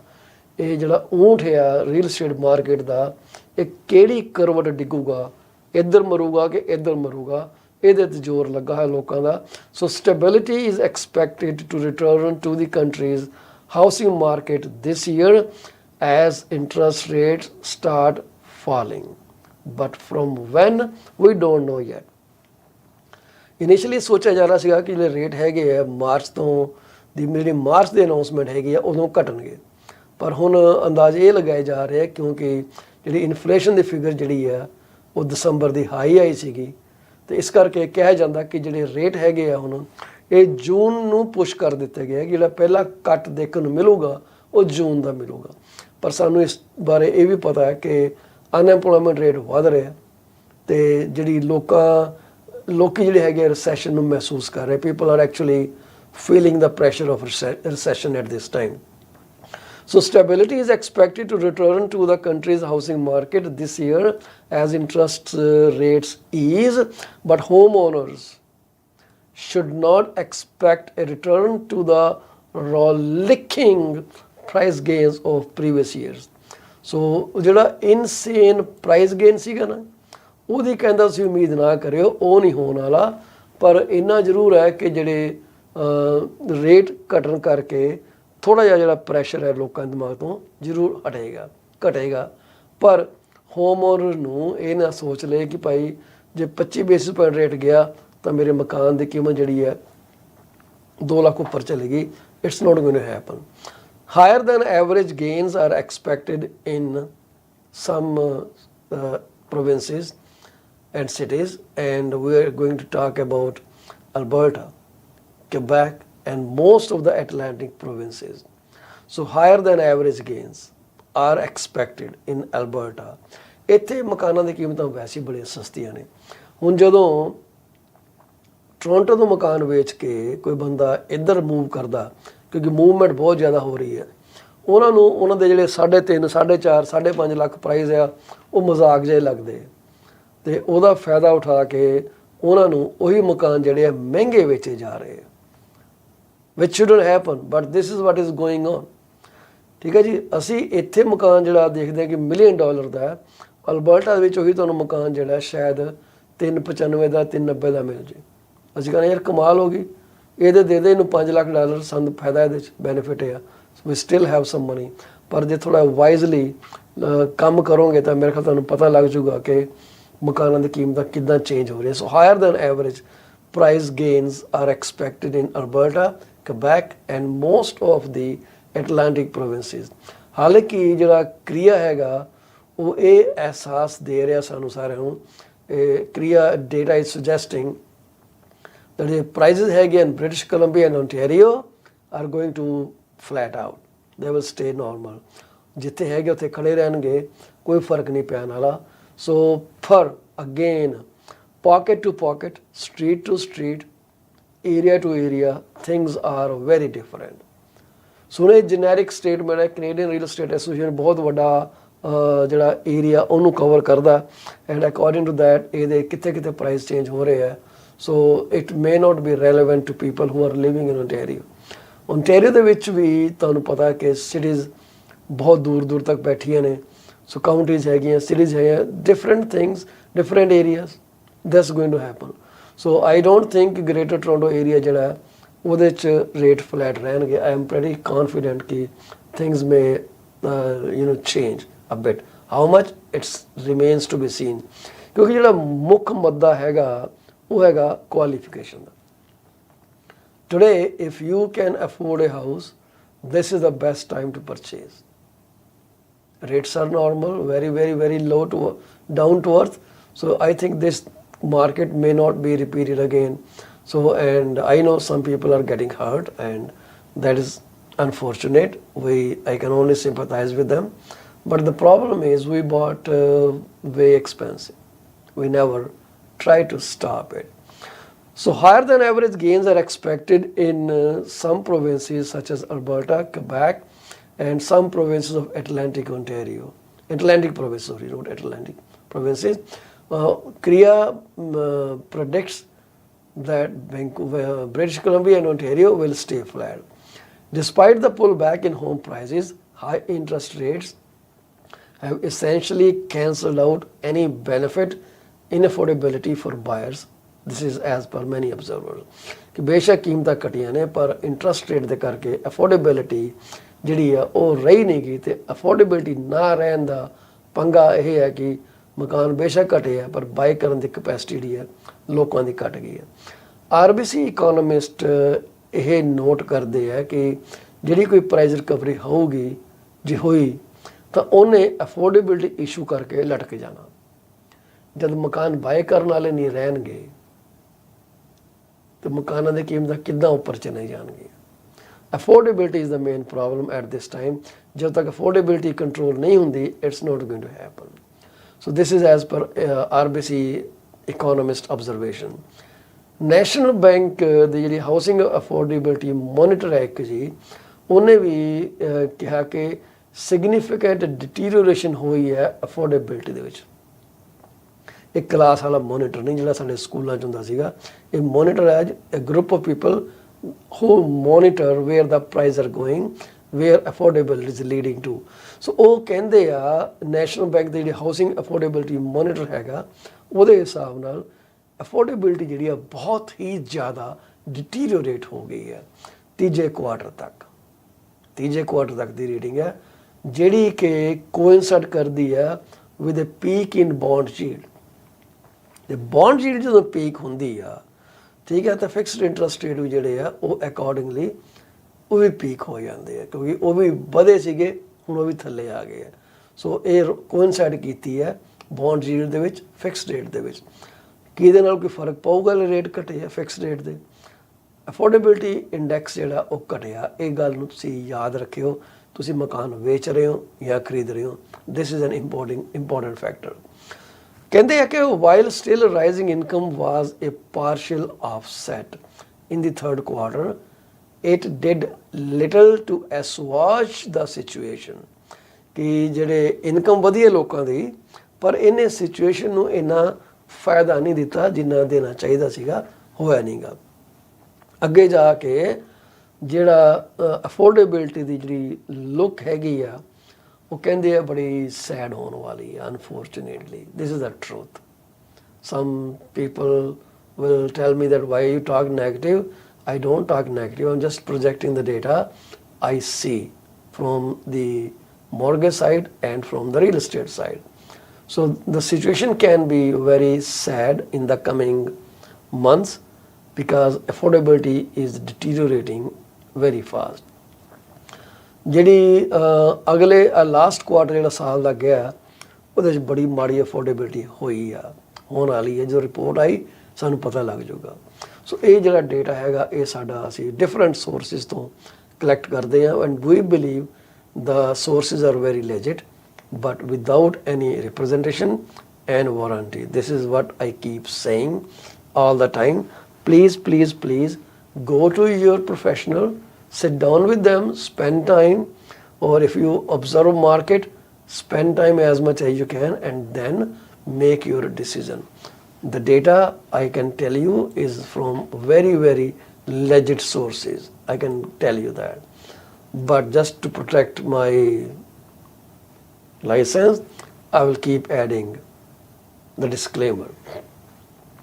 So kitchener ਵਾਲਿਆਂ ਵਾਸਤੇ ਖਬਰ ਚੰਗੀ ਹੋ ਸਕਦੀ ਹੈ ਕਿ ਮਾੜੀ, ਇਹਦਾ ਟਾਈਮ ਹੀ ਦੱਸੂਗਾ। ਕੁਝ ਬੰਦੇ ਸ਼ਾਇਦ ਰੋਲਾ ਪਾਣਗੇ, ਕੁਝ ਬੰਦੇ ਕਹਿਣਗੇ ਨਹੀਂ ਜੀ ਬਹੁਤ ਵਧੀਆ ਕਰ ਲਿਆ। ਸੋ ਇਹਦੇ ਬਾਰੇ ਤਾਂ ਹੁਣ ਆਪੋ ਆਪਣੇ ਅੰਦਾਜ਼ੇ ਹੈ, ਤੇ ਇਹਦੇ ਬਾਰੇ ਅਸੀਂ ਜ਼ਰੂਰ ਗੱਲ ਕਰਾਂਗੇ ਕਿ ਕਿਚਨਰ ਵਾਟਰਲੂ ਬਾਰੇ ਕੀ ਗੱਲਾਂ ਹੋ ਰਹੀਆਂ। ਕਹਿੰਦੇ ਆ ਕਿ ਕੋਈ 13 ਇਟਸ ਅ ਬਿਗ ਨੰਬਰ ਹੈ ਜੀ, ਕੋਈ 13 ਹੁਣ ਜਿਹੜੇ ਬੰਦੇ ਉੱਥੇ ਰਹਿੰਦੇ ਆ ਵਾਟਰਲੂ ਦੇ ਵਿੱਚ, ਉਹਨਾਂ ਨੂੰ ਸ਼ਾਇਦ ਪਤਾ ਹੀ ਲੱਗ ਗਿਆ ਹੋਣਾ ਕਿ ਮੈਂ ਕੀ ਕਹਿਣਾ ਨਾ, ਕਿ ਜਿਹੜੇ ਬੰਦੇ ਉੱਥੇ ਰਹਿੰਦੇ ਆ ਉਹਨਾਂ ਨੂੰ ਸ਼ਾਇਦ ਇਹ ਜਾਣ ਕੇ ਚੰਗਾ ਲੱਗੂਗਾ, ਤੇ ਬੜਿਆਂ ਨੂੰ ਜਿਹੜੇ ਬੰਦੇ ਆਪਣੇ ਮਾਰਕੀਟ ਦੇ ਵਿੱਚ ਜਿਨ੍ਹਾਂ ਨੂੰ ਪ੍ਰੋਬਲਮ ਆ ਰਹੀ ਹੈ ਮਕਾਨ ਖਰੀਦਣ ਦੇ ਵਿੱਚ ਜਾਂ ਦਿੱਕਤਾਂ 'ਚ ਘੁੰਮ ਰਹੇ ਆ, ਉਹਨਾਂ ਨੂੰ ਹੋ ਸਕਦਾ ਕਿ ਯਾਰ this is fantastic. So I hope the news I'm going to share is really fantastic for many of you. ਸੋ ਖਬਰ ਕੀ ਹੈਗੀ ਆ, ਉਹਦੀ ਫੋਟੋਜ਼ ਤੁਹਾਡੇ ਨਾਲ ਲਗਾ ਦਿੱਤੀ ਹੈ। ਸੋ ਇਹਦੇ ਹਿਸਾਬ ਨਾਲ ਕਿ 13 ਟਾਵਰ ਪ੍ਰਪੋਜ਼ ਕੀਤੇ ਗਏ ਹੈ ਵਾਟਰਲੂ ਦੇ ਵਿੱਚ, ਜਿੱਥੇ ਪਹਿਲਾਂ ਵਾਟਰਲੂ ਸਟੀਲ ਫੈਕਟਰੀ ਹੋਇਆ ਕਰਦੇ ਸੀ। So 13 towers have been proposed on site of former Waterloo steel factory. So ਇੱਕ ਕੰਪਨੀ ਹੈ ਜੀ ਜਿਹਦਾ ਨਾਮ ਹੈ ਪ੍ਰਿਕਾ ਔਰ ਪ੍ਰੀਸਾ, I don't know how you say it. It's called PRICA. So Prisa Global Enterprises, a major student landlord. समझ गए मैं किधर ਨੂੰ ਜਾ ਰਿਹਾ। So PISA Global Enterprise, a major student landlord, has unveiled a proposal to put 13 residential towers from 8 to 30 stories in Waterloo on the 5-hectare site of the former Clamor Steelcraft plant, ਜਿਹੜਾ ਕਿ 2019 ਦੇ ਵਿੱਚ shut down ਕਰ ਦਿੱਤਾ ਗਿਆ ਸੀਗਾ। So what do you think, is it a great news? 13 tower propose ਕੀਤੇ ਆ ਕਿ 13 ਟਾਵਰ ਸਾਨੂੰ ਬਣਾਉਣ ਦੀ ਆਗਿਆ ਦੇ ਦਿਓ। ਇਸ ਸਿਟੀ ਤੋਂ ਮੰਗ ਕੀਤੀ ਗਈ ਆ, ਪ੍ਰਪੋਜ਼ਲ ਪਾਇਆ ਗਿਆ ਕਿ 13 ਟਾਵਰਸ 8 ਸਟੋਰੀ ਤੋਂ ਲੈ ਕੇ 30 ਸਟੋਰੀ ਤੱਕ ਕਿੰਨੇ ਪ੍ਰਪੋਜ਼ ਕੀਤੇ ਆ? ਪ੍ਰਾਈਸਾ ਔਰ ਪ੍ਰਾਈਕਾ ਔਰ ਪ੍ਰੀਕਾ, ਰੱਬ ਜਾਣੇ ਕੀ ਆ, ਪ੍ਰਿਕ ਨਹੀਂਗਾ। ਸੋ ਪ੍ਰੀਕਾ global enterprises, a major student landlord. So ਇਹ ਕਹਿੰਦੇ ਆ ਜੀ 13 ਟਾਵਰ ਬਣਾਉਣੇ ਆ 8 ਸਟੋਰੀ ਤੋਂ ਲੈ ਕੇ 30 ਸਟੋਰੀ ਤੱਕ, 5 ਹੈਕਟੇਅਰ ਸਾਈਟ ਆ ਜੀ। ਕੋਈ ਕਲੈਮਰ ਸਟੀਲ ਕਰਾਫਟ ਪਲਾਂਟ ਹੁੰਦਾ ਸੀ ਸਟੀਲ ਦਾ, ਜਿਹੜਾ ਕਿ 2019 ਤੋਂ ਸ਼ਟ ਡਾਊਨ ਕਰ ਦਿੱਤਾ ਗਿਆ। ਉਹਦੀ ਜਿਹੜੀ ਪਿਕਚਰ ਹੈ ਤੁਹਾਡੇ ਸਾਹਮਣੇ ਸੀ ਸਕਰੀਨ 'ਤੇ ਲਗਾਈ ਹੈ, ਉਹਦਾ ਜਿਹੜਾ ਪੂਰਾ ਇਮੇਜ ਹੈ ਇਹ ਤੁਹਾਡੇ ਸਾਹਮਣੇ ਅਸੀਂ ਸਕਰੀਨ ਦੇ ਉੱਤੇ ਫਿਰ ਤੁਹਾਨੂੰ ਦੇ ਦਾਂ। So look at how beautiful this looks. ਤੇ ਜੇ ਇਹ ਬਣ ਗਈ ਤਾਂ ਮੈਂ ਕਹਿੰਦਾ ਜੀ ਬੱਲੇ ਬੱਲੇ ਹੋ ਜਾਣੀ ਸਾਰਿਆਂ ਦੀ। So if they make it, nothing like it. So ਇਹ ਜਿਹੜੇ ਹੈਗੇ ਆ ਇਹ ਬਣਨ ਲਈ ਪ੍ਰੋਜੈਕਟ ਭੇਜਿਆ ਗਿਆ ਕਿਹਦੇ ਕੋਲ? ਵਾਟਰਲੂ ਰੀਜਨ ਦੇ ਕੋਲ। ਸੋ ਲੈਟਸ ਹੋਪ ਦੈਟ ਦੇ ਅਪਰੂਵਡ ਇਟ। ਕਹਿੰਦੇ ਜੇ ਅਪਰੂਵ ਹੋ ਜਾਂਦਾ ਪ੍ਰੋਜੈਕਟ ਤੇ ਬਣ ਜਾਂਦਾ 5000 ਲੋਕੀ ਜਿਹੜੇ ਆ ਇਹਦੇ 'ਚ ਰਹਿ ਸਕਦੇ ਆ, ਜਿਹੜੀ ਕਿ at 446 Albert street north of Columbia street west. So ਅਸੀਂ ਤੁਹਾਨੂੰ ਇਸ ਪ੍ਰੋਜੈਕਟ ਬਾਰੇ ਸਮੇਂ ਦਰ ਸਮੇਂ ਜਾਣਕਾਰੀ ਜ਼ਰੂਰ ਦਿੰਦੇ ਰਹਾਂਗੇ। ਸੋ ਇਹ ਜਿਹੜਾ ਪ੍ਰੋਜੈਕਟ ਆ ਇਹ ਵਾਟਰਲੂ ਜਿਹੜਾ ਪੁਰਾਣਾ ਕੋਈ ਸਟੀਲ ਪ੍ਰੋਜੈਕਟ ਸੀਗਾ ਉੱਥੇ ਬਣਾਉਣ ਦੀ ਕੋਸ਼ਿਸ਼ ਕੀਤੀ ਜਾ ਰਹੀ ਹੈ। ਸੋ ਕਹਿੰਦੇ ਆ ਇਹ ਜਿਹੜਾ ਪ੍ਰੋਜੈਕਟ ਹੈ ਦਾ ਪ੍ਰਾਈਕਾ project follows 3 comparable proposals by various developers to add 33 towers. ਹੋਰ ਵੀ ਹੈਗੇ ਆ ਡਿਵੈਲਪਰ ਜਿਹੜੇ ਕਿ 33 ਟਾਵਰ ਹੋਰ ਬਣਾਉਣਾ ਚਾਹੁੰਦੇ ਆ with almost 10,000 apartments to 3 former industrial or commercial sites along King Street North and Northfield Drive West. ਉੱਧਰ ਹੀ। ਸੋ 33 ਟਾਵਰ। ਸੋ ਇਹਦੇ ਨਾਲ ਟੁਗੈਦਰ ਦਿਸ 4 ਇਨਫਿਲ ਡਿਵੈਲਪਮੈਂਟ, ਇਹ 3 ਸਾਈਟ ਹੈਗੇ ਆ। 3 ਸਾਈਡ ਇਹ ਜਿਹੜੇ ਕਿ ਇੰਡਸਟਰੀ ਸਾਈਡ ਹੈਗੇ along King street north and Northfield drive west, plus ਜਿਹੜਾ ਆਪਾਂ ਇੱਕ ਹੁਣ ਪਹਿਲਾਂ ਗੱਲ ਕਰਕੇ ਹਟੇ ਆ ਕਲੈਮਰ ਸਟੀਲ ਕਰਾਫਟ ਵਾਲਾ। ਇਹ ਚਾਰੇ ਜਿਹੜੇ ਸਾਈਟ ਕਹਿੰਦੇ ਆ ਇਹ ਜਿਹੜੀ ਰੀਡਿਵੈਲਪਮੈਂਟ ਹੈਗੀ ਆ ਇਹਦੇ ਨਾਲ ਬਣਨਗੇ 46 33 plus 13 46 towers containing 12,714 dwellings. Huge number. 12,714 ਮਕਾਨ ਅਪਾਰਟਮੈਂਟ ਜਿਹੜੇ ਆ ਇਹਨਾਂ ਟਾਵਰਾਂ ਜਿਹੜੇ 46 ਟਾਵਰ ਬਣਨ ਦਾ ਪ੍ਰੋਜੈਕਟ ਸਬਮਿਟ ਕੀਤਾ ਜਾ ਰਿਹਾ ਉੱਥੇ ਰਹਿ ਸਕਦੇ ਆ, which is almost 80% of the housing target Waterloo aims to achieve by 2031. ਅੱਜ ਦੀ ਡੇਟ ਦੇ ਵਿੱਚ ਉਹ ਬਹੁਤ ਪਿੱਛੇ ਚੱਲ ਰਿਹਾ ਟਾਰਗੇਟ ਤੋਂ, ਤੇ ਜੇ ਪ੍ਰੋਜੈਕਟ ਨੂੰ ਪਾਸ ਕਰ ਦਿੰਦਾ ਤਾਂ ਯਕੀਨ ਮੰਨਿਓ 80% ਤੇ ਚਲਾ ਜਾਂਦਾ।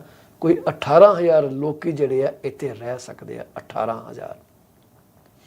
ਜਿਵੇਂ ਮੈਂ ਤੁਹਾਨੂੰ ਪਹਿਲਾਂ ਕਿਹਾ ਕਿ ਜਿਹੜੀ ਡਿਵੈਲਪਮੈਂਟ ਸਲੋ ਡਾਊਨ ਹੋਈ ਹੈ ਵਾਟਰਲੂ ਦੇ ਵਿੱਚ, ਜਿਹੜਾ ਪ੍ਰੋਵਿੰਸ ਵੱਲੋਂ ਡਿਟਰਮਿਨ ਕੀਤਾ ਗਿਆ ਕਿ ਹਾਊਸਿੰਗ ਟਾਰਗੇਟ ਇੰਨਾ ਹੋਣਾ ਚਾਹੀਦਾ 2023 ਦਾ, ਇਹ ਬਹੁਤ ਪਿੱਛੇ ਆ ਵਾਟਰਲੂ।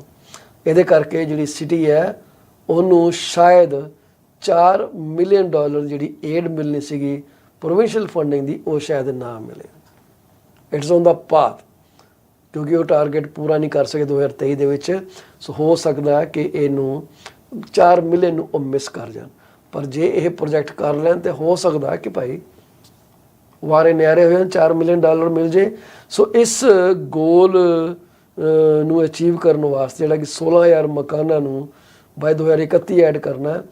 ਵਾਟਰਲੋ ਨੂੰ ਆਪਣੀ ਕੰਸਟਰਕਸ਼ਨ ਦਾ ਜਿਹੜਾ ਪੇਸ ਆ ਉਹ ਦੁੱਗਣਾ ਕਰਨਾ ਪੈਣਾ 2016 ਤੋਂ ਬਾਅਦ। ਦੂਸਰੇ ਪਾਸੇ ਜਿਹੜੇ ਸਾਡੇ ਜੇ ਆਪਾਂ ਹੁਣ ਟੋਰਾਂਟੋ ਦੀ ਗੱਲ ਕਰੀਏ, ਆਪਣੇ ਮੇਅਰ ਓਲੀਵੀਆ ਚੋ ਨੇ ਕਿਹਾ ਕਿ ਜਿਹੜਾ ਟੈਕਸ ਹਾਈਕ ਜਿਹੜਾ ਕੀਤਾ ਜਾ ਰਿਹਾ ਪ੍ਰੋਪਰਟੀ ਟੈਕਸ ਦੇ ਵਿੱਚ, ਉਹਦੇ 'ਤੇ ਥੋੜ੍ਹੀ ਜਿਹੀ ਕੰਸੀਡਰੇਸ਼ਨ ਕੀਤੀ ਜਾ ਰਹੀ ਹੈ। ਉਹ ਕੰਸੀਡਰੇਸ਼ਨ ਇਹ ਕੀਤੀ ਜਾ ਰਹੀ ਹੈ ਕਿ ਜਿਹੜੀ ਟੋਰਾਂਟੋ ਪ੍ਰੋਪਰਟੀਜ਼ ਹੈਗੀਆਂ ਨੇ, ਜਿਹੜੀਆਂ ਰੈਂਟਲ ਹੈਗੀਆਂ ਨੇ, ਇਨਵੈਸਟਮੈਂਟ ਹੈਗੀਆਂ ਨੇ, ਉੱਥੇ ਸ਼ਾਇਦ ਇੰਨਾ ਜ਼ਿਆਦਾ ਇਨਕਰੀਜ਼ ਨਾ ਕੀਤਾ ਜਾਏ। ਹੋ ਸਕਦਾ ਉਹਨਾਂ ਪ੍ਰੋਪਰਟੀ ਦੇ ਐਕਚੁਅਲੀ ਪ੍ਰੋਪਰਟੀ ਟੈਕਸ ਘਟਾ ਦਿੱਤਾ ਜਾਏ।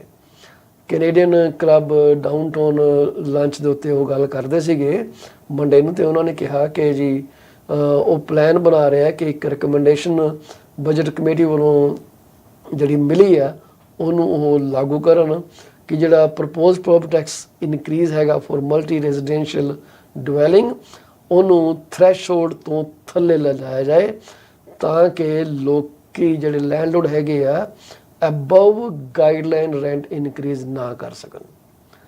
ਉਹਨਾਂ ਨੇ, if I quote them correctly, it says in order to not have a dramatic increase, ਇਹ ਕਹਿੰਦੇ ਆ ਜੀ, in fact that landlords cannot apply for above guideline increases, it needs to be below 3.75%. That's the threshold. So that's where it could be lower, but the exact figure is still being worked out with city staff, and this is as per Miss Cho's statement. So I hope you enjoy the content today. What do you think about it? How do you rate our program? ਤੁਹਾਡੇ ਜਿਹੜੀ ਸਾਨੂੰ support ਆ, ਅਸੀਂ ਹਮੇਸ਼ਾ ਉਹਦਾ ਸ਼ੁਕਰਾਨਾ ਕਰਦੇ ਹਾਂ। ਸਾਡਾ ਹੁਣ ਜਿਹੜਾ ਪ੍ਰੋਗਰਾਮ ਸਮਾਪਤੀ ਦਾ ਟਾਈਮ ਹੋ ਗਿਆ ਜੀ, ਅਸੀਂ ਆਪਣੇ ਪ੍ਰੋਗਰਾਮ ਨੂੰ ਖਤਮ ਕਰਾਂਗੇ। ਤੁਹਾਡੇ ਵੱਲੋਂ ਕੋਈ ਸਵਾਲ ਹੋਏ, ਕੋਈ ਗੱਲ ਤੁਸੀਂ ਸਾਨੂੰ ਪੁੱਛਣੀ ਹੋਏ, ਫੀਲ ਫ੍ਰੀ ਟੂ ਆਸਕ ਅਸ। ਸਾਡਾ ਪ੍ਰੋਗਰਾਮ ਜਿਹੜਾ ਇਹ ਟਿਕਟੋਕ ਤੋਂ ਇਲਾਵਾ ਬ੍ਰੌਡਕਾਸਟ ਕੀਤਾ ਜਾ ਰਿਹਾ ਲਿੰਕਡਇਨ ਦੇ ਉੱਤੇ, ਫੇਸਬੁੱਕ ਤੇ, YouTube ਦੇ ਉੱਤੇ ਚੈਨਲ ਹੈ PC24 RETV। ਇਸ ਤੋਂ ਇਲਾਵਾ IPTV ਚੈਨਲ ਦੇ ਉੱਤੇ ਪੰਜਾਬੀ ਚੈਨਲ ਕੈਟਾਗਰੀ 'ਚ ਵੌਇਸ ਆਫ ਰੀਅਲ ਐਸਟੇਟ, ਜਾਂ ਫਿਰ ਤੁਸੀਂ ਡਿਪੈਂਡ ਕਰਦਾ ਤੁਸੀਂ ਕਿਹੜਾ ਬਾਕਸ ਯੂਜ਼ ਕਰਦੇ ਹੋ, ਉੱਥੇ PC24 ਰੀਅਲ ਐਸਟੇਟ ਦੇ ਨਾਂ 'ਤੇ ਵੀ ਇਹ ਲਾਂਚ ਕੀਤਾ ਗਿਆ।